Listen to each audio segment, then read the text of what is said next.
Capítulo 11. Gênese mosaica. A Gênese é o primeiro livro de uma série de 5, por isso mesmo denominado Pentateuco, escrito por Moisés em épocas diferentes da sua longa e trabalhosa peregrinação terrena. Para muitos historiadores e exégetas, Moisés não escreveu pessoalmente estes 5 livros, mas somente o primeiro.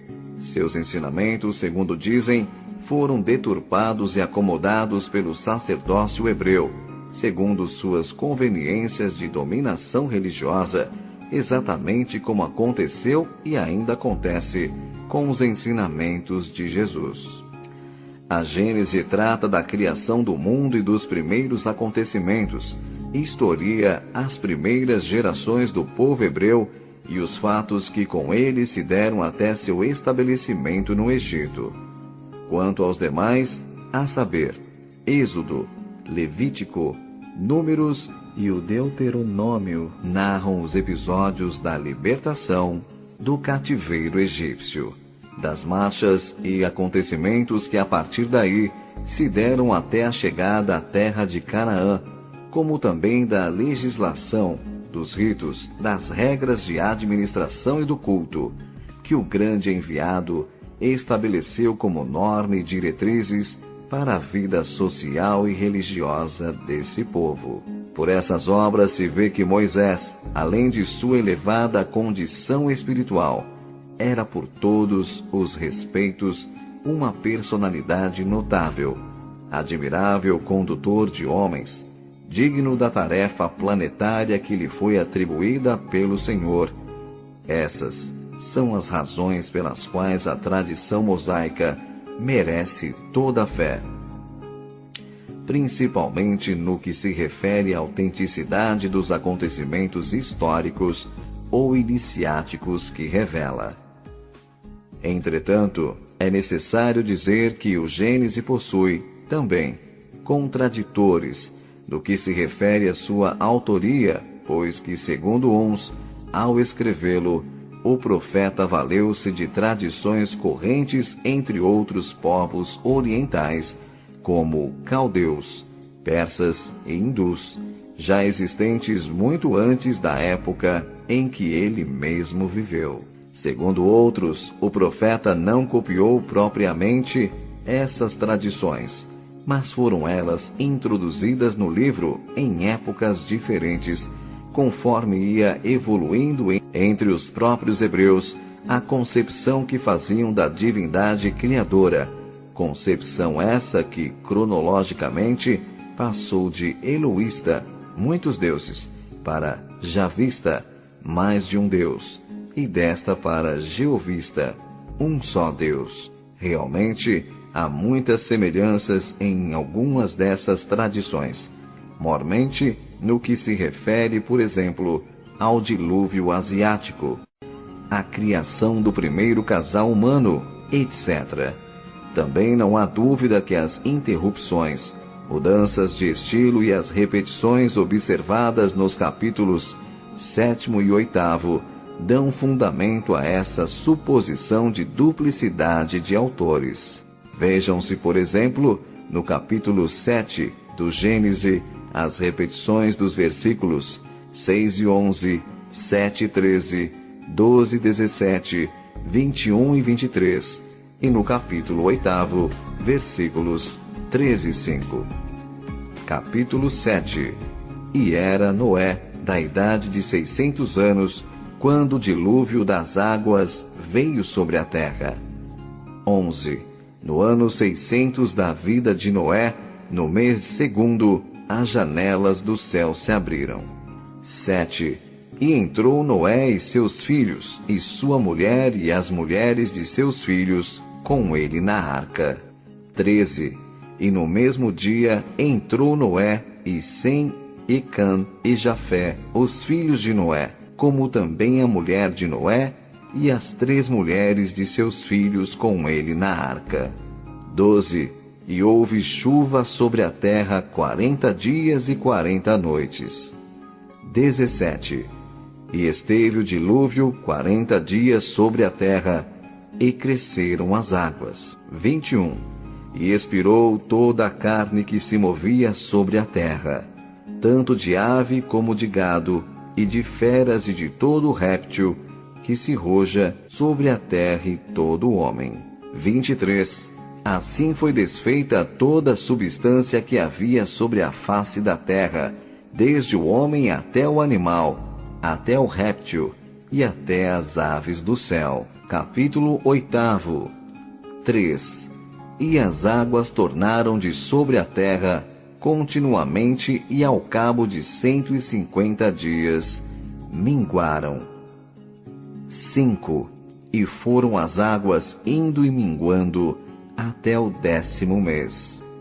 Como se vê dessas ligeiras citações, as repetições com estilo e redação diferentes são subjamente evidentes para se admitir que houve realmente interpolações e acrescentamentos nestes textos. Mas como quer que seja, isto é, tenha o profeta copiado as tradições orientais, no que, aliás, não há nada a estranhar, porque as verdades não se inventam, mas unicamente se constatam e perpetuam. Ou tenha o livro sido escrito em épocas diferentes, por acréscimos trazidos por outras gerações de interessados, de qualquer forma, estas tradições são veneráveis, e a obra de Moisés, até hoje, nunca foi desmerecida, mas ao contrário, cada dia ganha mais prestígio e autoridade, podendo nos oferecer valioso testemunho dos acontecimentos que estamos comentando. Ultimamente tem surgido também documentação de caráter mediúnico, segundo a qual os ensinamentos verdadeiros do profeta, após sua morte, no Monte Nebo, foram recolhidos por seu discípulo Essém e conservados religiosamente por seus continuadores, os essênios, nos diferentes santuários que possuíam na Palestina e na Síria, como sejam o do Monte Hermon, do Monte Carmelo, de Quarantana, do Monte Nebo e de Moabe. Mas quanto à Gênese, o testemunho da descida dos capelinos está ali bem claro e patente nos seus primeiros capítulos, e por isso estamos nos apoiando neles com perfeita confiança, como base remota de documentação histórico-religiosa.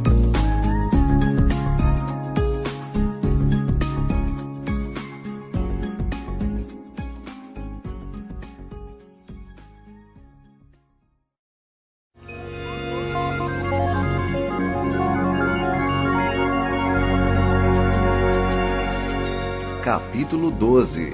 7. O capelino. Vimos no capítulo 10 qual a significação simbólica dos primeiros filhos de Adão, Caim e Abel, e diremos agora do ponto de vista propriamente histórico ou cronológico, a descida dos exilados é representada na Gênese pelo nascimento de Sete, o terceiro filho que Adão, como diz o texto, gerou a sua semelhança, conforme sua imagem. Assim, aquele que com ele mesmo, Adão, se confunde, é-lhe análogo.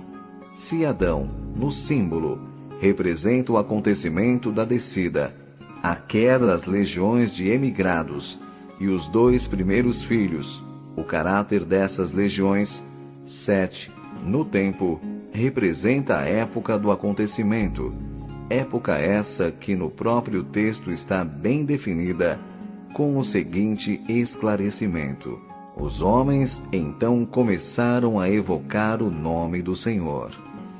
Isso quer dizer que a geração de Sete é a de espíritos não oriundos da terra, os das raças primitivas, bárbaros, selvagens, ignorantes, virgens ainda de sentimentos e conhecimentos religiosos, mas outros, diferentes, mais evoluídos, que já conheciam seus deveres espirituais, suas ligações com o céu, espíritos já conscientes de sua filiação divina, que já sabiam estabelecer comunhão espiritual com o Senhor. Por tudo isso é que Moisés, como se vê no texto, desenvolve em primeiro lugar a genealogia de Caim e a interrompe logo para mostrar que ela não tem seguimento. De fato, nela só se refere a profissões, crimes e castigos, para deixar claro que só se trata de demonstrar o temperamento, a capacidade intelectual e o caráter moral dos indivíduos que já formaram a corrente de Caim, das legiões de exilados, como já dissemos, ao passo que desenvolve em seguida a genealogia de Sete, a saber, a dos exilados em geral, enumerando-lhes as gerações até Noé, e prosseguindo daí para diante sem interrupção, como a dizer que dessa linhagem de Sete é que se perpetuou o gênero humano, cumprindo-se assim a vontade do Senhor, quando disse: frutificai, multiplicai e enchei a terra. A passagem referente a Noé daquela narrativa simboliza o juízo periódico de Deus, que, como já dissemos, ocorre em todos os períodos de transição, em todos os fins de ciclo evolutivo, a separação dos bodes e das ovelhas, o expurgo de gerações degeneradas, acontecimento espiritual a que o Divino Mestre também se referiu mais tarde, no Sermão do Monte, quando disse, em relação aos tempos vindouros, que são os nossos. E quando o Filho do Homem vier na sua majestade, e todos os santos anjos com ele, então se assentará no trono de sua glória, e todas as nações serão reunidas diante dele, e apartará uns dos outros, como o pastor aparta dos bodes as ovelhas. A humanidade daquela época tocou um acontecimento desses, com os cataclismos que então se verificaram, que mais para diante relataremos.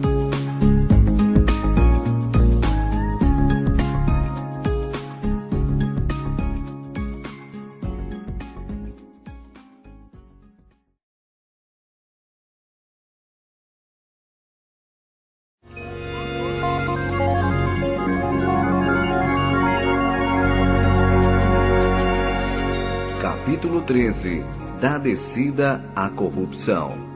E aconteceu que, como os homens começaram a se multiplicar sobre a face da terra, e lhes nasceram filhas, viram os filhos de Deus que as filhas dos homens eram formosas, e tomaram para si mulheres de todas as que escolheram. Isto quer dizer que os degredados, aqui mencionados como filhos de Deus, encarnando no seio de habitantes selvagens do planeta, não levaram em conta as melhores possibilidades que possuíam como conhecedores de uma vida mais perfeita, e ao desposarem as mulheres primitivas, adotaram seus costumes desregrados e deixaram-se dominar pelos impulsos inferiores que lhes eram naturais. Chegaram numa época em que as raças primitivas viviam mergulhadas nos instintos animalizados da carne e, sem se guardarem, afundaram na impureza, não resistindo ao império das leis naturais que se cumpriam irrevogavelmente, como sempre sucede. Já vimos que a encarnação dos capelinos se deu em sua primeira fase, e mais profundamente entre os Rutas, habitantes da Lemúria e demais regiões do Oriente, povos estes que apresentavam elevada estatura, cor escura, porte simiesco e mentalidade rudimentar. Esses detalhes, mormente a compleição física, ficaram também assinalados na Gênese. Havia naqueles dias gigantes na terra, e também depois, quando os filhos de Deus tiveram comércio com as filhas dos homens, e delas geraram filhos. Este trecho da narrativa bíblica tem sido comentado por vários autores com fundo interesse, servindo mesmo a divagações de literatura fantasiosa que afirma ter havido naquela época um estranho conúbio entre seres celestes e terrestres, de cujo contato carnal nasceram gigantes e monstros. Porém, como se vê, não se deu, nem teve o fato nenhum aspecto sobrenatural, pois gigantes haviam, conforme o próprio texto esclarece, tanto antes como depois que os capelinos, filhos de Deus, encarnaram. Nem podia ser de outra forma, considerando-se que eles encarnaram em tipos humanos já existentes, as características biológicas que na época lhes eram próprias. E é sabido que os tipos primitivos de homens e animais eram agigantados em relação aos tipos atuais. Não há que estranhar, porque nos tempos primitivos tudo era gigantesco, as plantas, os animais, os homens. Estes, principalmente, tinham que se adaptar ao meio agreste e hostil em que viviam e se defender das feras existentes, da inclemência da própria natureza. Por isso, deviam possuir estatura e força fora do comum. Os lemurianos e os atlantes tinham estatura elevada e os homens do Cro-Magnon, que já estudamos, a julgar pelos esqueletos encontrados numa caverna perto do povoado do mesmo nome na França, possuíam em média 1,83, ombros muito largos e braços muito curtos e fortes, bem menores que as pernas, o que prova serem já bem distanciados dos símios. As construções pré-históricas, como os dolmens, menires, pirâmides, etc., eram de dimensões e peso verdadeiramente extraordinários. E somente homens de muita desenvoltura física poderiam realizá-las e utilizá-las, porque na realidade eram túmulos gigantescos para homens gigantescos, que ainda se encontram em várias partes do mundo, e em todas as partes têm mesmo o nome de túmulos de gigantes. Mas sigamos a narrativa bíblica no ponto em que ela se refere a essa mistura de raças de orbes diferentes. Então disse o Senhor: não contenderá o meu espírito para sempre com o homem, porque ele é carne, porém os seus dias serão 120 anos. Isso nos leva a compreender que a fusão então estabelecida, o cruzamento verificado, foi tolerado pelo Senhor, sem embargo dos fatores de imortalidade que prevaleciam, e isso porque os exilados, conquanto fossem espíritos mais evoluídos em relação aos habitantes terrestres, vindo agora habitar esse mundo primitivo, onde as paixões, como já dissemos, imperavam livremente, não resistiram à tentação e se submeteram às condições ambientes. Isso, aliás, não admira, e era mesmo natural que acontecesse, não só pelo grande império que a carne exerce sobre o homem nos mundos inferiores, como também pelo fato de os exilados terem sido expulsos da capela, justamente por serem propensos ao mal, falíveis na moralidade.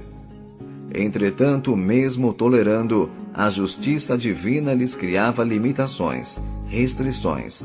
As leis para eles inexoravelmente se cumpririam, fazendo com que colhessem os frutos dos próprios atos.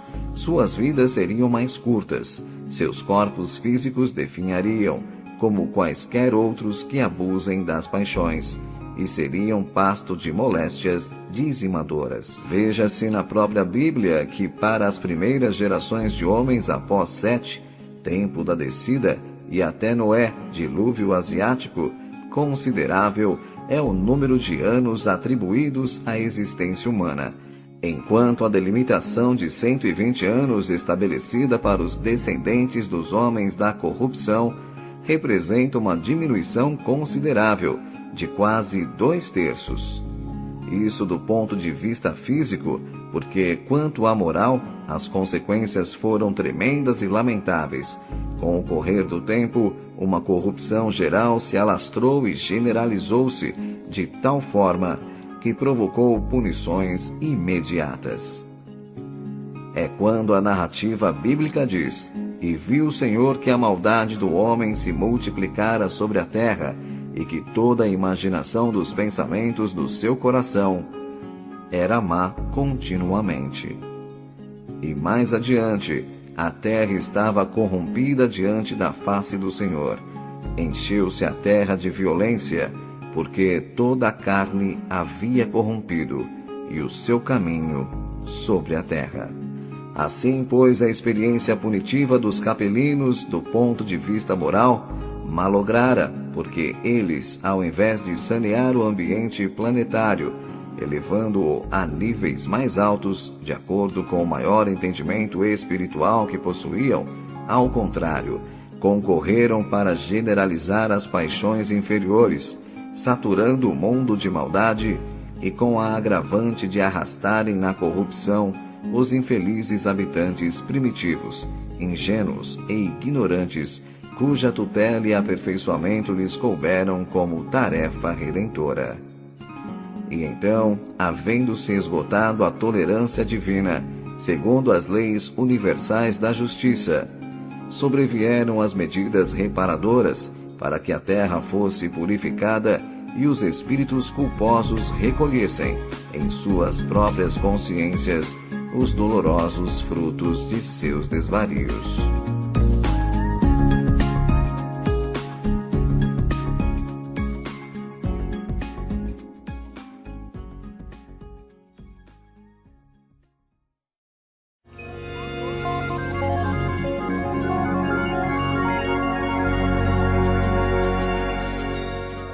Capítulo 14. Os expurgos reparadores. Em consequência, o vasto continente da Lemúria, núcleo central da terceira raça, afundou-se nas águas, levando para o fundo dos abismos milhões de seres rudes, vingativos, egoístas e animalizados. Este continente, chamado na literatura indiana, antiga Chalmad-Dvípa, compreendia o sul da África, Madagascar, Ceilão, Sumatra, Oceano Índico, Austrália, Nova Zelândia e Polinésia. Foi a primeira terra habitada pelo homem. Sua atmosfera era ainda muito densa e a crosta pouco sólida em alguns pontos. Segundo algumas tradições, o homem lemuriano ainda não possuía o sentido da visão como o possuímos hoje. Havia nas órbitas somente 2 manchas sensíveis, que eram afetadas pela luz, porém, sua percepção interna, como é natural, era bastante desenvolvida. Os lemurianos da terceira raça-mãe eram homens que apenas iniciavam a vida em corpo físico neste planeta. Não possuíam conhecimento algum sobre a vida material, pois utilizaram corpos etéreos nos planos espirituais de onde provinham, com os quais estavam familiarizados.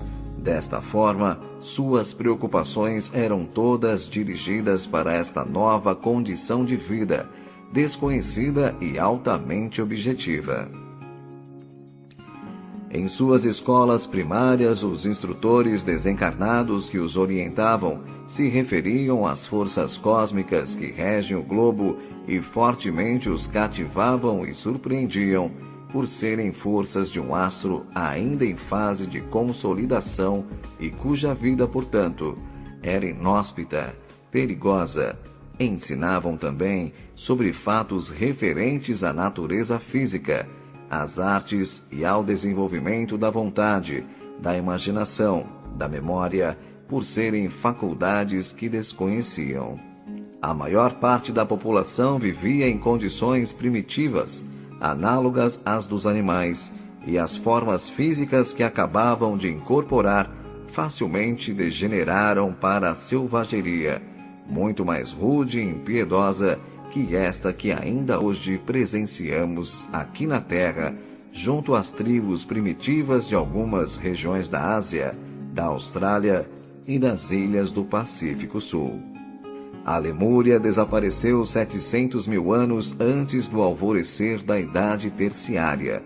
Sua existência, como muitas outras coisas reais, tem sido contestada e não é admitida pela ciência oficial. Porém, ao mesmo tempo, essa ciência considera um mistério a existência de aborígenes na Austrália, a imensa ilha ao sul do Oceano Índico, tão afastada de qualquer continente.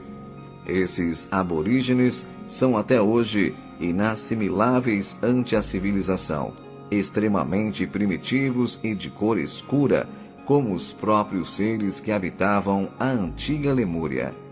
O território da Austrália apresenta aspectos e condições que a Terra teria tido em idades remotas, e os próprios animais são ainda semelhantes aos que viveram naqueles tempos.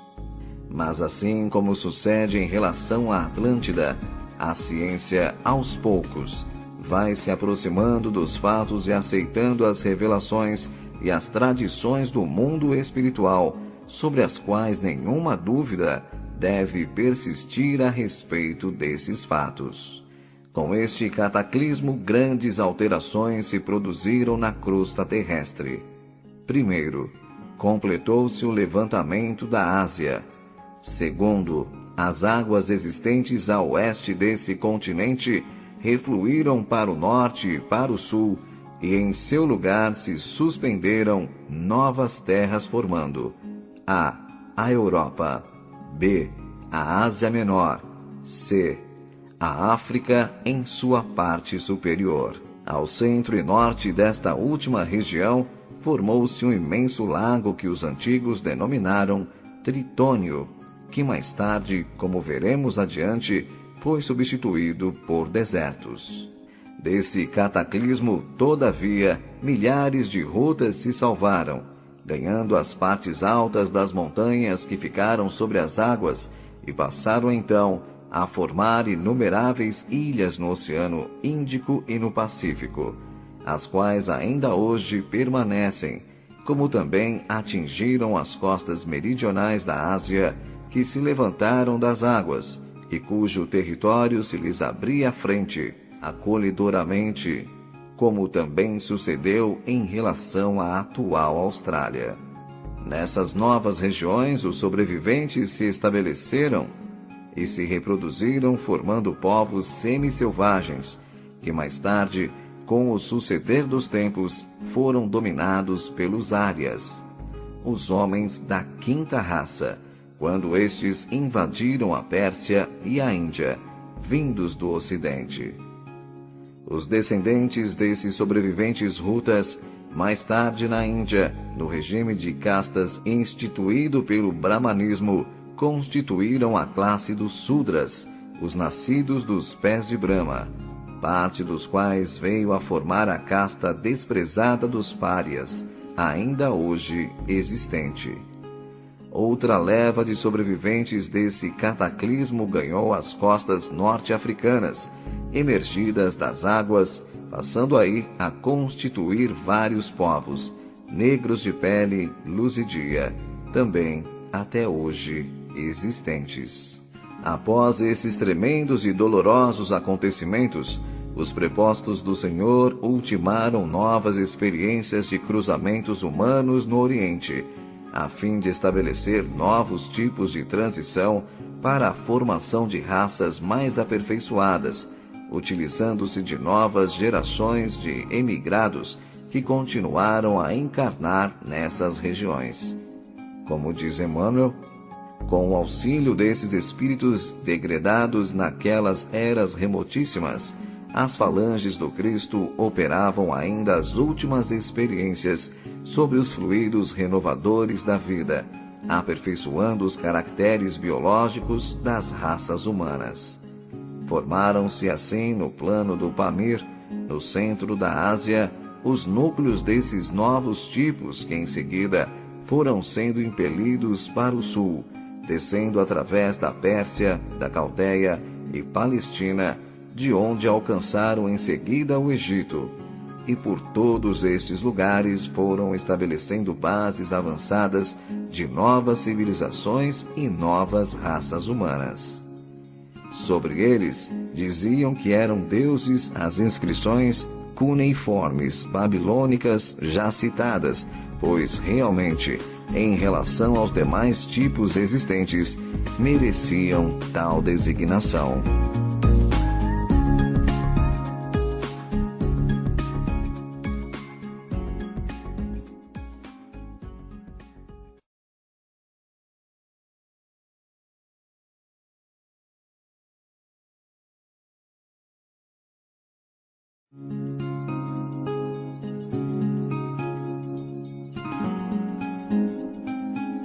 Capítulo 15. Na Atlântida, a quarta raça.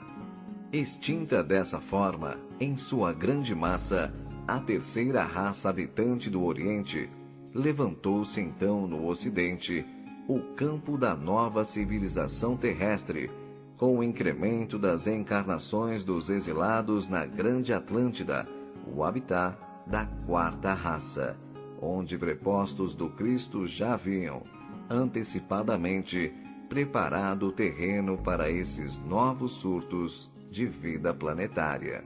Assim, pois, deslocava-se para essa nova região o progresso do mundo, enquanto os remanescentes da terceira raça, inclusive os tipos primitivos, continuariam a renascer nos povos retardados de todo o globo, os quais não pudessem acompanhar a marcha evolutiva da humanidade em geral, como até hoje se pode verificar. E da mesma forma como sucedera em outras partes na Atlântida, os exilados, a partir dessa deslocação de massas, seguiram lentamente sua rota evolutiva, e apesar de mais evoluídos e menos selvagens que os rutas do Oriente, nem por isso primavam por uma conduta mais perfeita. Os atlantes primitivos da quarta raça-mãe, que vieram em seguida, eram homens de elevada estatura, com a testa muito recuada, tinham cabelos soltos e negros, de seção redonda, e nisto diferiam dos homens que vieram mais tarde, que possuíam seção ovalada. Suas orelhas eram situadas bem mais para trás e para cima no crânio. A cabeça do perispírito ainda estava um tanto para fora, em relação ao corpo físico, o que indicava que ainda não havia integração perfeita. Na raiz do nariz havia um ponto que no homem atual corresponde à origem do corpo etéreo, não confundir com a glândula hipófise, que se situa muito mais para dentro da cabeça, na cela turca.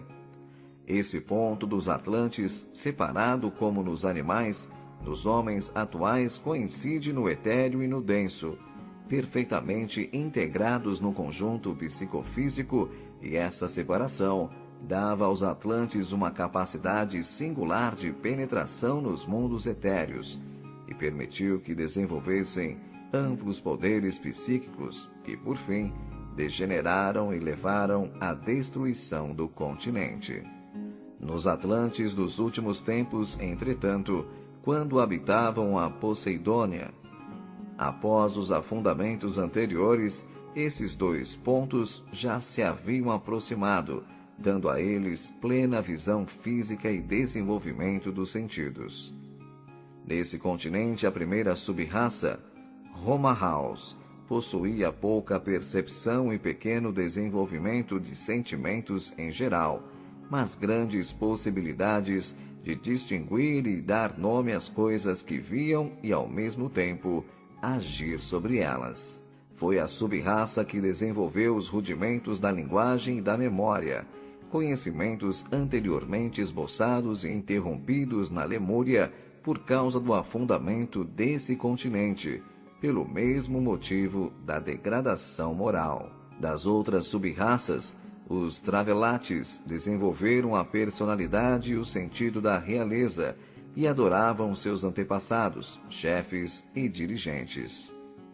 Os Toltecas desenvolveram o animismo e o respeito aos pais e familiares, iniciaram os governos organizados e adquiriram experiência sobre administração, bem como de nações separadas e de governos autônomos, formando assim os padrões, os modelos da civilização pré-histórica que chegam até ao nosso conhecimento atual. Os atlantes eram homens fortes, alentados, de pele vermelha escura ou amarela, imberbes, dinâmicos, altivos e excessivamente orgulhosos. Desde que se estabeleceram como povos constituídos neste vasto continente, iniciaram a construção de um poderoso império, onde, sem demora, predominaram a rivalidade intestina e as ambições mais desmedidas de poderio e de dominação. Por outro lado, desenvolveram faculdades psíquicas notáveis para a sua época, que passaram a aplicar os serviços dessas ambições inglórias, e de tal forma se desenvolveram suas dissensões que foi necessário que ali descessem vários missionários do alto para intervir no sentido de harmonizar e dar diretrizes mais justas e construtivas às suas atividades sociais. Segundo consta de algumas revelações mediúnicas, ali encarnou 2 vezes, sob os nomes de Anfion e de Antúlio, o Cristo planetário, como já o tinha feito anteriormente na Lemúria, sob os nomes de Numu e Juno, e como o faria mais tarde na Índia, como Krishna e Buda, e na Palestina, como Jesus. Porém, triunfaram as forças inferiores e a tal ponto se generalizaram os desentendimentos entre os diferentes povos, que se impôs a providência da separação de grandes massas humanas mormente entre a. Roman House, B. Turianos, C. Mongóis, D. Travilates, refluindo parte deles para o norte do continente, de onde uma parte passou à Ásia, pela ponte ocidental do Alasca, localizando-se principalmente na China, e outra parte alcançou o continente hiperbóreo, situado, como já vimos, nas regiões árticas, ao norte da Europa, que nessa época apresentavam magníficas condições de vida para os seres humanos. No seio da grande massa que permaneceu na Atlântida, formada pelas outras 3 sub-raças, A. Toltecas, B. Semitas e C. Acádios. O tempo, no seu transcurso milenário, assinalou extraordinários progressos no campo das atividades materiais, conquanto, semelhantemente ao que já sucedera no Oriente, as sociedades desses povos tinham se deixado dominar pelos instintos inferiores e pela prática de atos condenáveis, de orgulho e de violência. Assim, então, lastimavelmente degeneraram, comprometendo sua evolução. Lavrou entre eles tão terrível corrupção psíquica que, como consequência, ocorreu novo e tremendo cataclismo. A Atlântida também submergiu. Os arquivos da história humana não oferecem aos investigadores dos nossos dias documentação esclarecedora e positiva desse acontecimento, como, aliás, também sucede e ainda mais acentuadamente em relação à Lemúria. Por isso é que esses fatos, tão importantes e interessantes para o conhecimento da vida planetária, estão capitulados no setor das lendas. Mas, não obstante, existem indicações aceitáveis de sua autenticidade, que constam de uma extensa e curiosa bibliografia assinada por autores respeitáveis de todos os ramos da ciência oficial. Como não temos espaço nesta obra para expor a questão detalhadamente, nem esse é o nosso escopo, porque não desejamos sair do terreno espiritual, limitamo-nos unicamente a transcrever um documento referente à Atlântida, que reforça nossa desvaliosa exposição.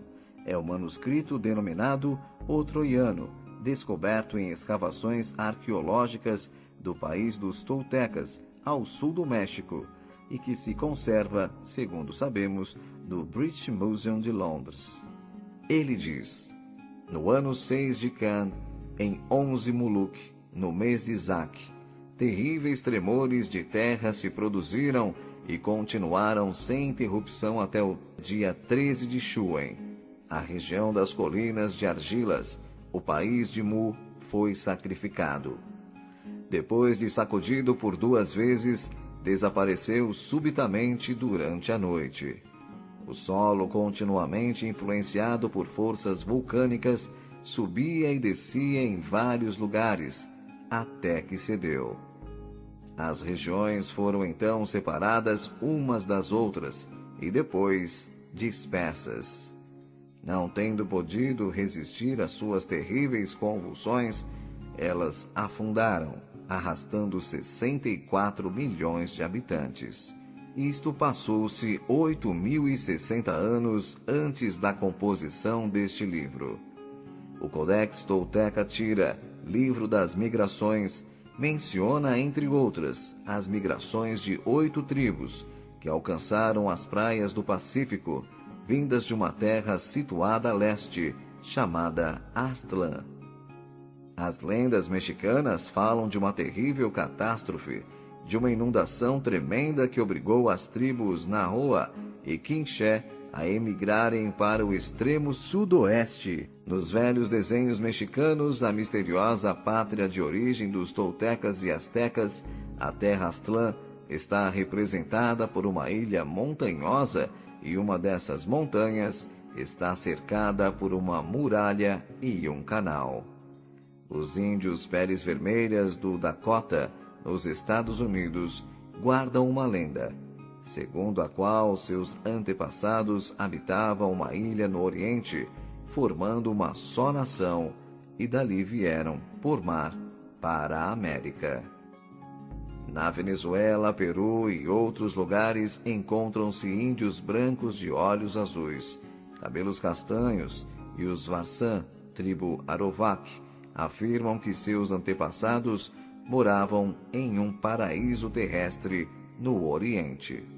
O Popol Vuh, obra em 4 volumes que contém toda a mitologia dos maias em idioma quiché, conta que os antepassados dessa tribo de Guatemala vieram, há muitíssimos anos, de um país situado muito a leste, em pleno oceano. Havia nesse país um mesmo idioma e homens de diferentes cores, e nessa época o mundo foi afogado por um dilúvio, ao mesmo tempo que um fogo abrasador descia dos céus. Enfim, há inúmeras outras referências entre as tribos da América sobre esse país, Aztlán, e todas concordes em situá-lo no oceano, a leste, lugar justamente onde se localizava a Atlântida. Essa narração do manuscrito troiano é corroborada pelas tradições maias, povos sobreviventes do fenômeno, que se referem a 2 cataclismos ocorridos, um deles em 8.452 a.C. e outro 4.292 a.C. Tradições essas, como se vê, noticiam dos afundamentos parciais em vez de um geral, em resumo, que o continente foi destruído em 2 vezes e em 2 épocas diferentes e bem afastadas uma da outra. Disso se conclui que primeiramente afundou a Grande Atlântida, o continente primitivo, acontecimento descrito no troiano, e 4.160 anos depois, submergiu por sua vez uma parte que restou do grande continente, que era na antiguidade conhecida por Pequena Atlântida, Poseidones, região formada por uma ilha de larga extensão, que se desenvolvia na costa norte da África, à altura do atual Mar dos Sargassos, em sentido leste-oeste. De fato, há muitas comprovações disso. No fundo do Atlântico foram encontradas lavas vulcânicas cristalinas, cuja congelação era própria de agentes atmosféricos, dando a entender que o vulcão que as expeliu era terrestre e o esfriamento da lava se deu em terra e não no mar. Estudos realizados no fundo desse oceano revelam a existência de uma grande cordilheira, começando na Irlanda e terminando mais ou menos à altura da foz do rio Amazonas, no Brasil, cuja elevação é quase 3.000 metros acima do nível médio do fundo do oceano. Os homens do Cro-Magnon eram do tipo Atlante, muito diferentes de todos os demais, e só existiram na Europa Ocidental, na face fronteira ao continente desaparecido, mostrando que dali é que vieram. O idioma dos bascos não tem afinidade com nenhum outro da Europa ou do Oriente, e muito se aproxima dos idiomas dos americanos aborígenes. Os crânios dos Cro-Magnos são semelhantes aos crânios pré-históricos encontrados em Lagoa Santa, Minas Gerais, no Brasil. Há pirâmides semelhantes no Egito e no México, e a mumificação de cadáveres praticada no Egito Antigo o era também no México e no Peru. Também se verificou que o fundo do Atlântico está lentamente se erguendo. A sondagem feita em 1923 revelou um erguimento de 4 quilômetros em 25 anos, o que concorda com as profecias que dizem que a Atlântida se reerguerá do mar para substituir continentes que serão, por sua vez, afundados nos dias em que estamos vivendo.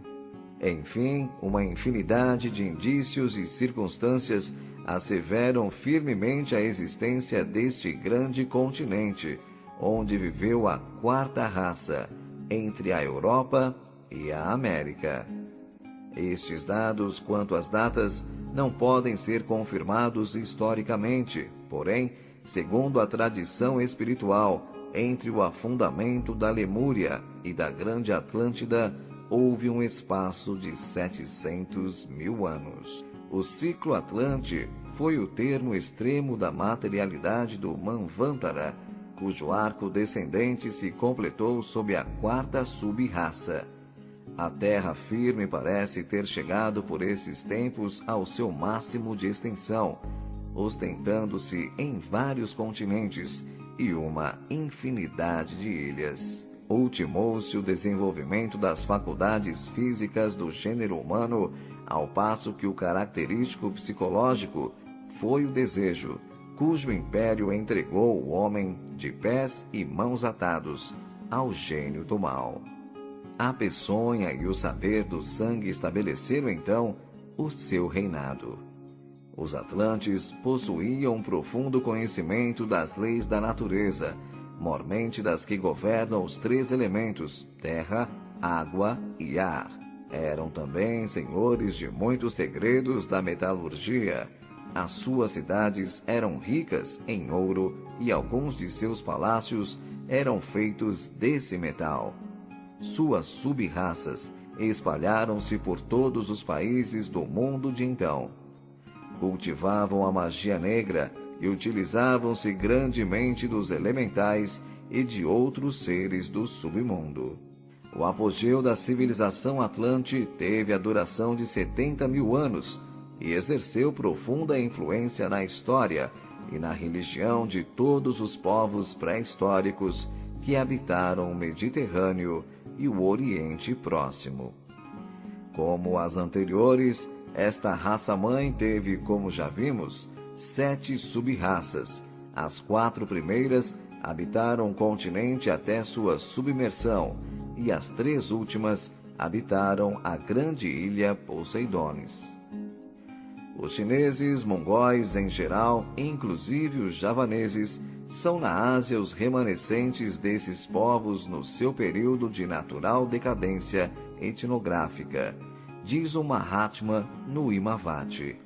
Na Idade Eoceno, ainda no seu começo, o ciclo máximo dos homens da quarta raça, os atlantes, tinha chegado ao seu ponto culminante, e o grande continente, pai de quase todos os continentes atuais, mostrou os primeiros sintomas de mergulhar nas águas, processo que durou até há 11.446 anos, quando a sua última ilha, que podemos com propriedade chamar de Poseidones, abismou-se com estrondo.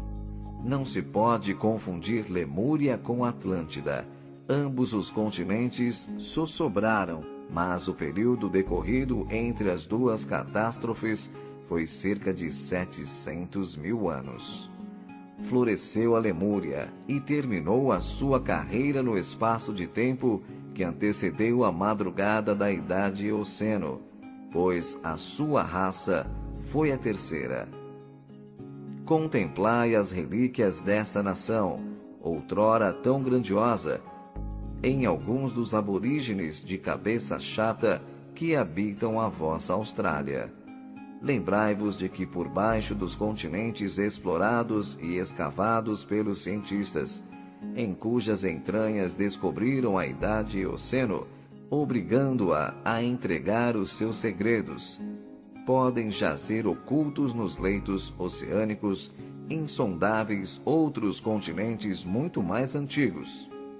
Assim, por que não aceitar que os nossos continentes atuais, como também Lemúria e Atlântida, hajam sido submergidos já por diversas vezes, dando assento a novos grupos de humanidades e civilizações que no primeiro grande solevamento geológico do próximo cataclismo, na série de cataclismos periódicos que ocorre desde o começo até o fim de cada circuito, os nossos atuais continentes submetidos já à autópsia hão de afundar-se, enquanto tornem a surgir outras Lemúrias e outras Atlântidas.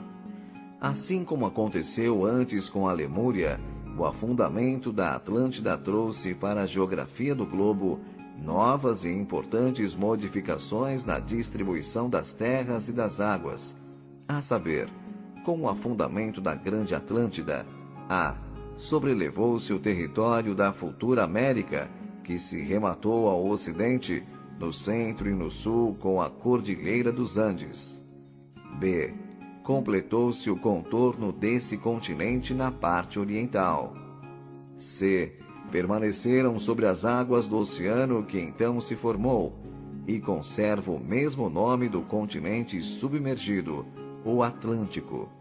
Algumas partes altas que hoje formam as ilhas de Cabo Verde, Açores, Canárias e outras. D. Na Europa, levantou-se a Cordilheira dos Alpes. Com o afundamento da pequena Atlântida, produziu-se novo levantamento na África, completando-se esse continente com a secagem do lago Tritônio e, consequentemente, formação do deserto do Saara, até hoje existente. D. Foi rompido o istmo de Gibraltar, formando-se o atual estreito do mesmo nome e o mar Mediterrâneo. Essa narrativa do troiano e as tradições dos maias, por outro lado, concordam com as tradições egípcias reveladas a Solon pelos sacerdotes de Sais 600 anos antes da nossa era, as quais afirmam que a Atlântida submergiu 9.500 anos antes da época em que eles viviam. Também concordam com a narrativa feita por Platão em seus livros Timeu e Crítias, escrita 4 séculos antes de Cristo, na qual esse renomado discípulo de Sócrates, filósofo e iniciado grego que gozou na antiguidade de alto e merecido prestígio, confirma todas estas tradições. Para o trabalho que estamos fazendo, considerada a sua feição mais que tudo espiritual, basta-nos a tradição. Por último, quanto aos habitantes sobreviventes desses 2 cataclismos, resta dizer que parte se refugiou na América sobrelevada, vindo a formar os povos astecas, maias, incas e peles vermelhas em geral, ainda hoje existentes. Parte alcançou as costas norte-africanas, vindo a trazer novo contingente de progresso aos povos ali existentes, principalmente aos egípcios, e uma última parte, finalmente, a de importância mais considerável para a evolução espiritual do planeta. Ganhou as costas do continente hiperbóreo, para leste, onde já existiam colônias da mesma raça, para ali, emigradas anteriormente, como já dissemos, e cujo destino será em seguida relatado. Assim, com estes acontecimentos terríveis e dolorosos, extinguiu-se a quarta raça e abriu-se campo às atividades daquela que a sucedeu, e sobre todas as demais foi a mais importante e decisiva para a incipiente civilização do mundo.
Capítulo 16.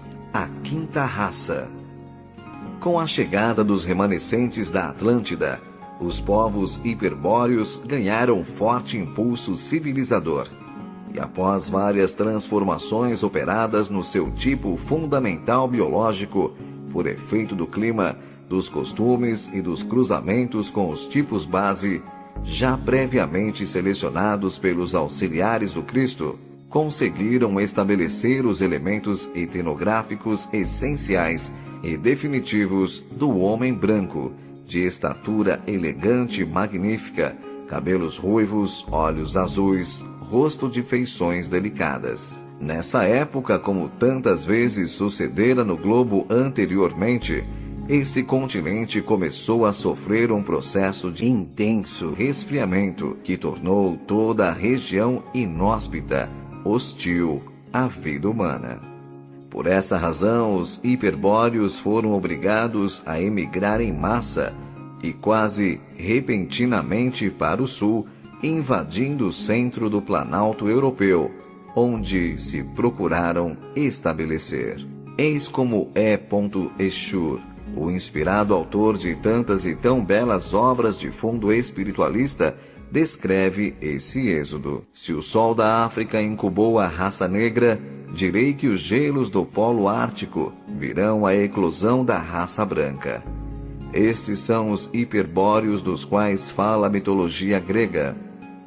Esses homens de cabelos vermelhos, olhos azuis, vieram do norte, através de florestas iluminadas por auroras boreais, acompanhados de cães e de renas, comandados por chefes temerários e impulsionados por mulheres videntes. Raça que deveria inventar o culto do sol e do fogo sagrado e trazer para o mundo a nostalgia do céu, umas vezes se revoltando contra ele e tentando escalá-lo de assalto, e outras se prosternando ante seus esplendores em uma adoração absoluta. Como se vê, a quinta raça foi a última, no tempo e a mais aperfeiçoada, que apareceu na Terra, como fruto natural de um longo processo evolutivo, superiormente orientado pelos dirigentes espirituais do planeta. Ao se estabelecerem no centro da Europa, os hiperbóreos, logo a seguir e antes que pudessem definitivamente se fixar, foram defrontados pelos negros que subiam da África, sob a chefia de conquistadores violentos e aguerridos, que obrigavam suas hordas sob o estandarte do touro, símbolo da força bruta e da violência. Essas duas raças que assim se enfrentavam, representando civilizações diferentes e antagônicas, prepararam-se para uma guerra implacável, uma carnificina inglória e estúpida, quando os poderes espirituais do alto, visando mais que tudo preservar aqueles valiosos espécimes brancos, portadores de uma civilização mais avançada e tão laboriosamente selecionados, polarizaram suas forças em Rama, jovem sacerdote do seu culto, o primeiro do grande enviados históricos do Divino Mestre, dando-lhe poderes para que debelasse uma terrível epidemia que lavrara no seu povo e adquirisse junto deste enorme prestígio e respeito. Assim, sobrepondo-se mesmo às sacerdotisas que exerciam completo predomínio religioso, Rama assumiu a direção efetiva do povo, levantou o estandarte do Cordeiro, símbolo da paz e da renúncia, e no momento julgado oportuno, conduziu-o para os lados do Oriente, atravessando a Pérsia e invadindo a Índia, desalojando os Hutas primitivos, e aí estabelecendo, sob o nome de Árias, os homens da gloriosa quinta raça. Esses mesmos homens que, tempos mais tarde, se espalharam dominadoramente em várias direções, mas notadamente para o Ocidente, conquistando novamente a Europa, até as bordas do Mediterrâneo. Nessas regiões, plantaram os fundamentos de uma civilização mais avançada que todas as precedentes. Agora podemos apresentar um esboço das 5 raças que viveram no mundo antes e depois da chegada dos capelinos. São as seguintes. Primeira, a raça formada por espíritos que viveram no astral terreno, que não possuíam corpos materiais e por isso não encarnaram na Terra. Característica fundamental, astralidade. Segunda, a raça formada por espíritos já encarnados, que desenvolveram forma, corpo e vida própria, conquanto pouco consistentes. Características, semi-astralidade. Terceira, raça lemuriana, estabilização de corpo, forma e vida, e acentuada eliminação dos restos da astralidade inferior. Com esta raça, começaram a descer os capelinos. Não se conhecem as sub-raças. Quarta, raça Atlante, predomínio da materialidade inferior, poderio material, grupos étnicos, Romahaus, Travelates, Semitas, Acádios, Mongóis, Turanianos e Toltecas. Quinta, raça ariana, predomínio intelectual, evoluiu até o atual 5º grupo étnico, na seguinte ordem: Indoriana, Acadiana, Caldaica, Egípcia e Europeia. A substituição das raças não se faz por cortes súbitos e completos, mas normalmente por etapas, permanecendo sempre uma parcela como remanescente histórico e etnográfico. Apesar de pertencermos à 5ª raça, ainda existem na crosta planetária povos representantes das raças anteriores, 3ª e 4ª, em vias de desaparecimento nos próximos cataclismos evolutivos.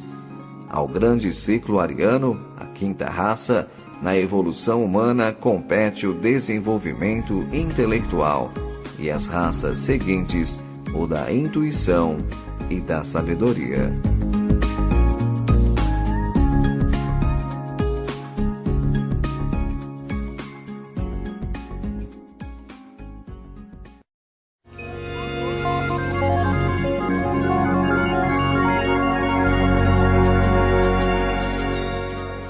capítulo 17.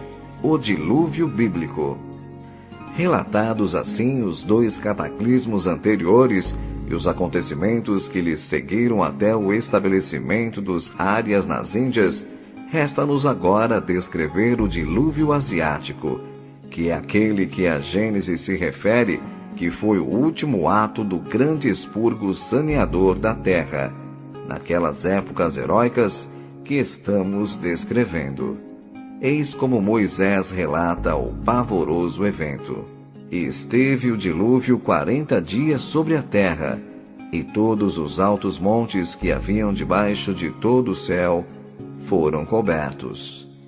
E expirou toda a carne que se movia sobre a terra, tudo que tinha fôlego de espírito de vida sobre a terra, tudo que havia no seco, morreu. E ficou somente Noé e os que estavam com ele na arca. E agora a narração sumérico-babilônica feita por Zisutros, rei da 10ª dinastia, considerado o Noé caldaico. O Senhor do impenetrável abismo anunciou a vontade dos deuses, dizendo: Homem do Surripaque, faz um grande navio e acaba-o logo. Eu destruirei toda a semente da vida com um dilúvio. E prossegue o narrador: Quanto chamas veio do tempo pré-fixado, então uma voz celestial bradou: À noite farei chover copiosamente. Entra no navio e fecha a porta. Quando o sol desapareceu, fui preso do terror. Entrei e fechei a porta.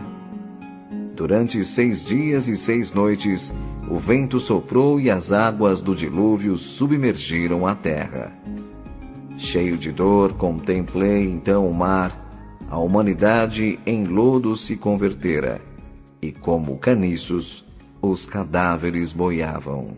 Diz a tradição egípcia: houve grandes destruições de homens causadas pelas águas.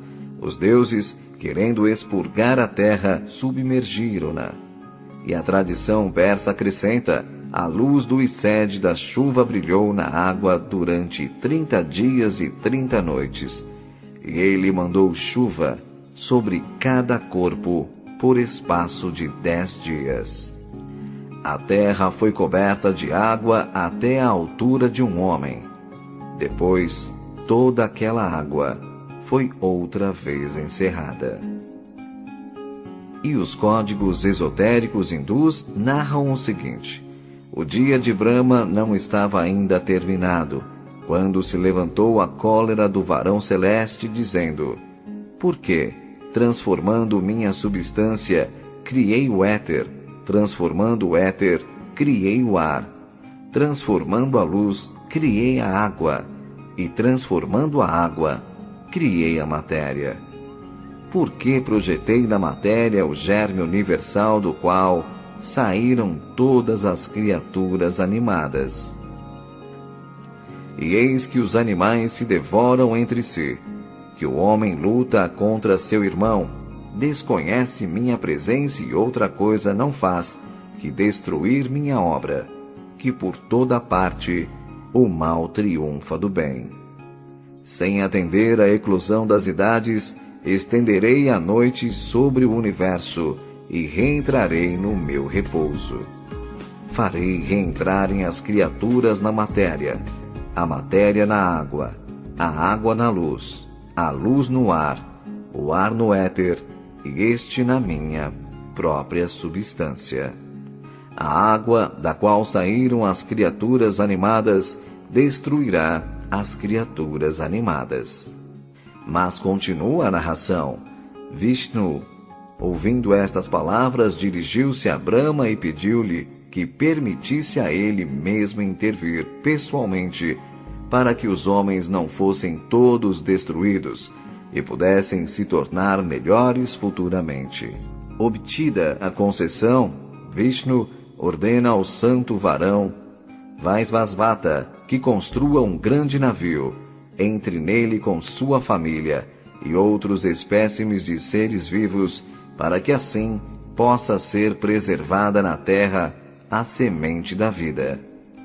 Assim que isso foi feito, desabou a chuva, os mares transbordaram e a terra inteira desapareceu sob as águas.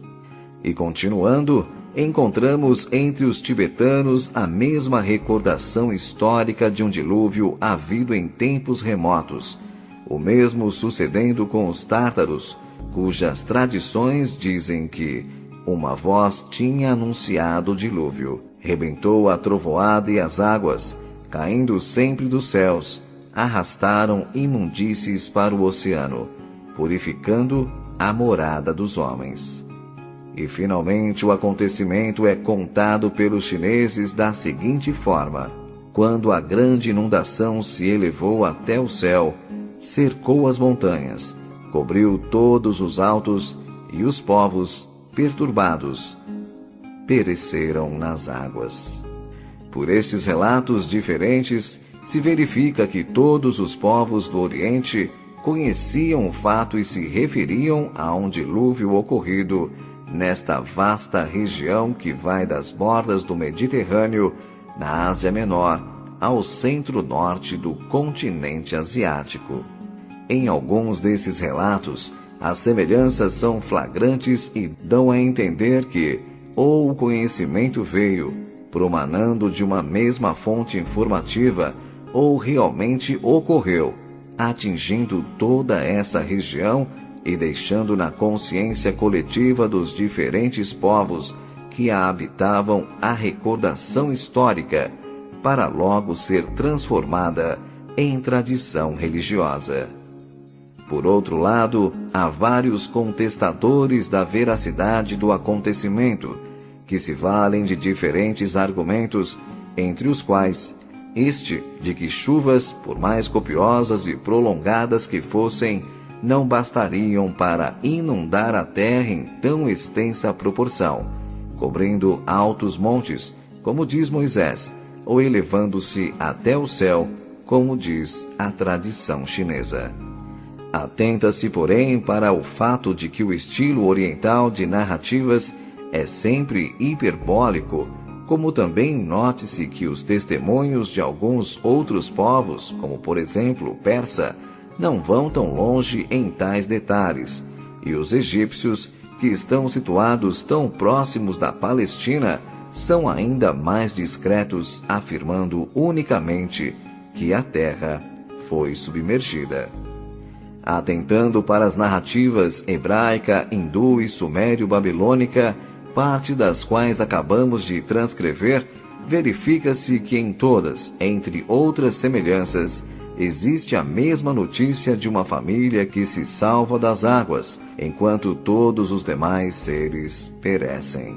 Julgamos quase desnecessário esclarecer que essas famílias representam a parte melhor da população que se salvou, o conjunto de indivíduos moralmente mais evoluídos ou moralmente menos degenerados, que a providência divina preservou do aniquilamento, para que os frutos do trabalho comum, o produto da civilização até aí atingida, não fossem destruídos e pudessem se transmitir às gerações vindouras. Assim também sucedeu, como já vimos, nos cataclismos anteriores da Lemúria e da Atlântida, e assim sucede invariavelmente todas as vezes que ocorrem expurgos saneadores do ambiente espiritual planetário. A grande massa pecadora é retirada e somente um pequeno número selecionado sobrevive.